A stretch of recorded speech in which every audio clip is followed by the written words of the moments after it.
Alors, dans cette vidéo, je vais vous présenter notre reporting du chiffre d'affaires versus objectif.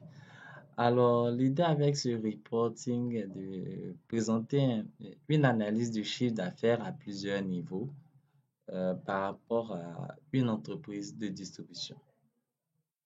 Alors, pour expliquer à la base, nous sommes partis d'un reporting des différentes lignes de vente. Voilà. Différentes lignes de vente par date, par priorité, avec les quantités, les priorités, les montants, le nom du client, la région, le type de client, la catégorie de produit et le nom du produit. À partir de ce reporting extrait de notre système de gestion, nous avons pu sortir un certain nombre d'indicateurs. Alors, comme différents indicateurs, nous avons le chiffre d'affaires, qui est le chiffre d'affaires global en fonction du reporting.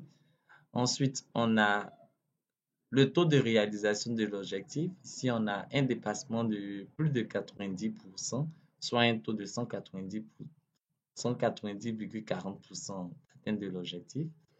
On a l'écart global entre réalisation et objectif. Donc, on a un dépassement des objectifs de plus de 5 milliards, c'est ça, de plus de 5 milliards.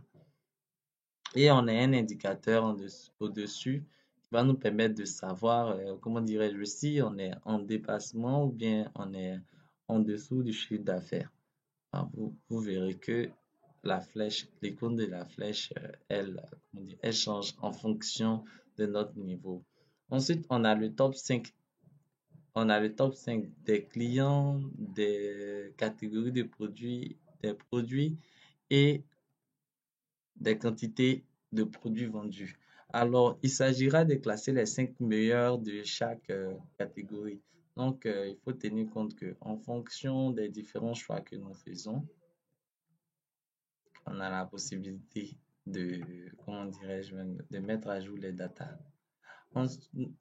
Ensuite, on a une zone d'analyse. Donc, on a la répartition du CA.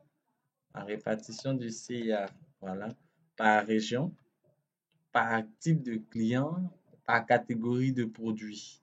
Ensuite, on a l'évolution annuelle du CA, le chiffre d'affaires, par région, par type de client, par catégorie de produits. Et enfin, on a l'évolution mensuelle. En fait, l'objectif est de pouvoir effectuer une analyse à plusieurs niveaux. Donc là, dans l'analyse, on sait que par région, le plus gros, c'est-à-dire la région la plus grosse vendeuse, c'est Ontario. Donc, avec des choix, on pourrait faire une analyse précise.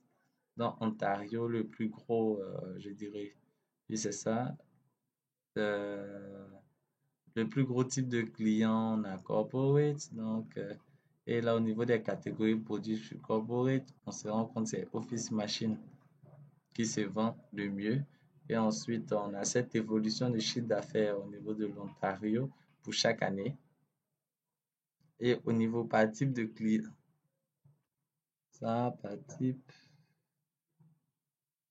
Ah, ok, je crois qu'il y a une confusion là.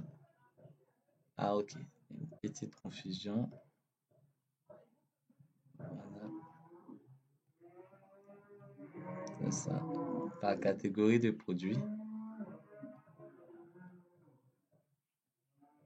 Et on a la même confusion ici aussi. Voilà. Ok, vous m'excusez. Donc, c'est le découpage pour la région corporate et pour, du moins, la région Ontario, le type de client corporate. On a un découpage, une évolution, je dirais, annuelle du chiffre d'affaires. Et on voit qu'au niveau de l'Ontario, il y a cette évolution depuis, je dirais, depuis 2019 qui va à la baisse, mais qui a une tendance qui est en train de remonter. Au niveau corporate, c'est plus que ce sont les seules ventes. Maintenant, par différents types de produits, on se rend compte que ici, le type de produit le plus vendu, c'est Office Machine. Et pour les Office Machine, on a cette constance en termes de vente. Bon, même s'il y a une légère réduction il y a une réduction, mais on a la possibilité de suivre.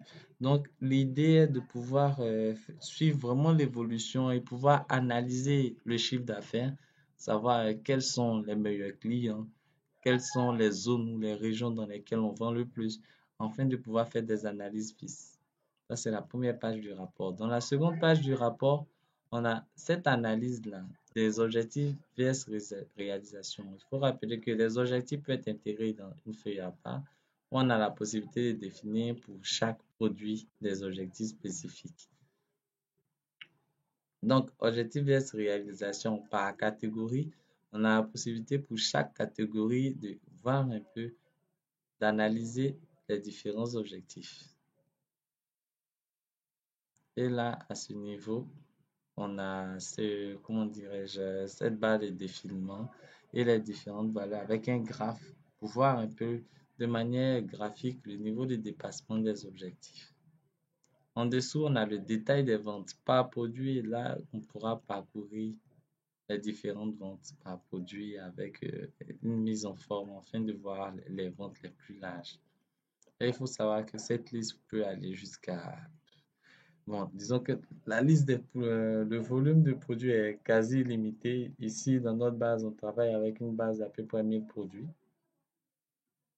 Donc, vous avez vraiment la possibilité de vous faire plaisir. Ok, je pense qu'on a fait le tour de la présentation du tableau de bord. Merci.